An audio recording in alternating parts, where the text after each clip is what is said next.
There are moments in life when fear becomes louder than everything else. You wake up thinking about tomorrow. You worry about money. You worry about your future. You worry about your family. You wonder whether you are making the right decisions.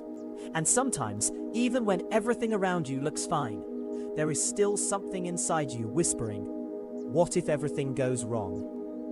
Fear has a way of taking the present moment away from us. It makes us live in tomorrow before tomorrow has even arrived. But Jesus taught something very different. He taught us that we were never meant to carry tomorrow while standing in today. Jesus once looked at the people around him and said, "Do not worry about tomorrow, for tomorrow will worry about itself." Think about those words. Jesus was not saying that tomorrow does not matter. He was teaching us that worrying about tomorrow does not give us control over it.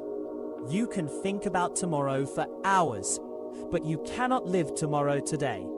You can imagine every possible problem, but imagining a problem does not give you the strength to solve it before it arrives. Sometimes we spend so much energy preparing ourselves for things that may never happen that we forget to live the life that is actually in front of us. Look around you. There is breath in your lungs. There is another day in front of you. There are people you can love. There are things you can learn. There are mistakes you can correct. There are opportunities you have not yet seen. But fear tells you to look somewhere else. Fear tells you, what if? What if I fail? What if they leave? What if I lose everything? What if I am not good enough? What if my dreams never happen? And if you listen to those questions long enough, they begin to feel like facts. But they are not facts. And you should never allow an imagined future to destroy your present peace. Jesus taught his followers to look at something simple, creation itself. He spoke about birds that do not store up endless supplies, yet they are cared for. He spoke about flowers that do not spend their days worrying about how they will look tomorrow, yet they are beautifully clothed. His message was simple. If God cares for the things he created, how much more does he care for you? You are not forgotten. You are not invisible. Your life is not meaningless. And your struggles do not mean that God has abandoned you. Sometimes life becomes difficult, not because you have been forgotten, but because difficulty is part of being human. Even Jesus never promised his followers a life without trouble. Instead, he told them that trouble would come, but he also told them to have courage. That is an important difference. Faith does not mean believing that nothing bad will ever. Faith means believing that when difficult things happen, you do not have to face them alone. There will be days when you feel strong. There will also be days when you feel exhausted. There will be days when your prayers seem to have immediate answers. And there will be days when heaven feels silent. But silence does not always mean absence.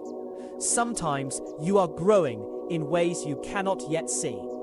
A seed buried beneath the ground may look like it is doing nothing, but beneath the surface, something is happening. Roots are forming, growth is taking place, and eventually what was hidden becomes visible. Your life can be like that too. You may look at yourself today and think, "I am not getting anywhere."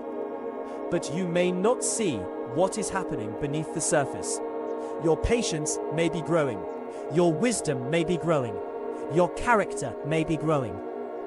And one day, you may look back and realize that the season you thought was destroying you was actually preparing you.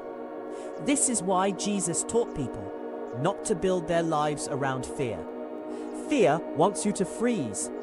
Faith teaches you to move. Fear says, wait until everything is safe. Faith says, take the next step. Fear says, you need to know exactly how everything will work out. Faith says, you only need enough courage for the next step. You do not have to know your entire future today.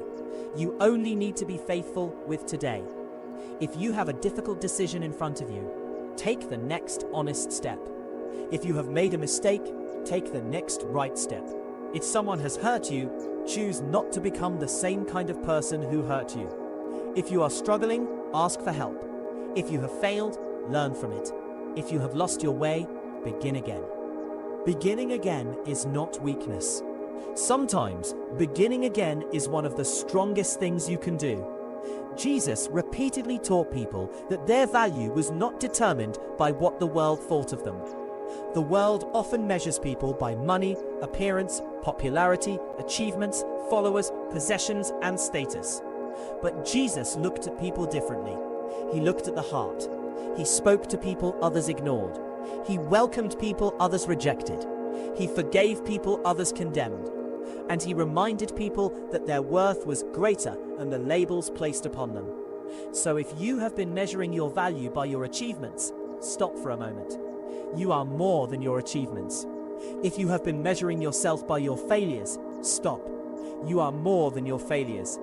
If someone rejected you and made you believe that you were worthless, remember this: someone else's inability to recognize your value does not remove your value. You do not have to spend your entire life trying to prove yourself to people who have already decided not to understand you. There is freedom in letting go. And this is another lesson Jesus taught. Do not allow resentment to become your home. When someone hurts you, anger can feel powerful. You replay the conversation. You imagine what you should have said. You think about what they deserve.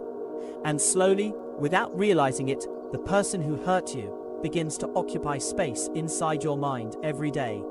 They may have moved on, but you are still carrying them. Jesus taught forgiveness. Not because what happened was acceptable, not because your pain was imaginary, and not because you have to allow someone to hurt you again.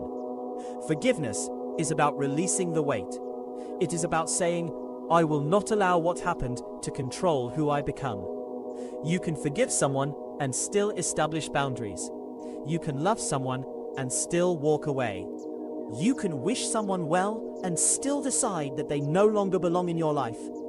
Forgiveness does not mean pretending that nothing happened. It means refusing to let yesterday control tomorrow. And perhaps that is what many people need to hear today. Your past is not your prison. You made mistakes. So did everyone else. You lost opportunities. You experienced rejection. You trusted people who disappointed you. You made choices you wish you could change. But you are still here. And as long as you are still here, your story is still being written. Do not spend the rest of your life staring at a chapter that has already ended. Jesus constantly called people forward into forgiveness, forward into love, forward into courage, forward into faith, forward into a new life. So what should you do when fear comes? First, stop. Take a breath. Do not immediately believe every thought that enters your mind. Then ask yourself, is this a fact or is this fear speaking? Because there is a difference. Fear says, I will definitely fail. Reality says, I might fail, but I can try. Fear says, everything will go wrong. Reality says, I do not know what will happen. Fear says, I cannot handle this. Faith says, I can take one step at a time. That one change in thinking can transform the way you face difficult seasons. You don't need to defeat your entire future tonight. You don't need to solve every problem before you sleep. You don't need to know exactly where your life will be 5 years from now. Take care of today. Love the people in front of you. Do the work in front of you. Pray about what you cannot control. Act on what you can control. And leave tomorrow where it belongs, in God's hands. There is a reason Jesus repeatedly spoke about peace. Because he knew that people would live in a world filled with fear. He knew people would experience loss. He knew people would experience betrayal. He knew people would face suffering. And yet he continued to teach peace. Not because the world was peaceful, but because peace does not always depend on what is happening around you. Sometimes peace begins with what you choose to trust within you. So tonight, or whenever you are hearing these words, give yourself permission to put something down. Put down the fear of tomorrow. Put down the guilt of yesterday. Put down the need to control everything. Put down the pressure to have your entire life figured out. You were never asked to carry the whole future at once. Carry today, walk today, love today, pray today. And when tomorrow comes, you will meet it with the strength you have then. Remember the teaching of Jesus. Do not let tomorrow steal today. Do not let fear decide who you become. Do not let your past convince you that your future is already. And do not forget that even in seasons when you cannot see the way forward, you can still take the next step. You may not know where the road leads, but you can still walk. You may not understand everything happening in your life, but you can still trust. You may be afraid, but you can still have courage. And perhaps faith is not the absence of fear. Perhaps faith is choosing to move forward, even when fear is standing beside you. So take that next step. Release what you cannot control. Forgive what you can release. Learn from what you had experienced. And trust God with what you cannot yet see. Because your story is not over. Tomorrow has not happened yet, and today is still yours to live.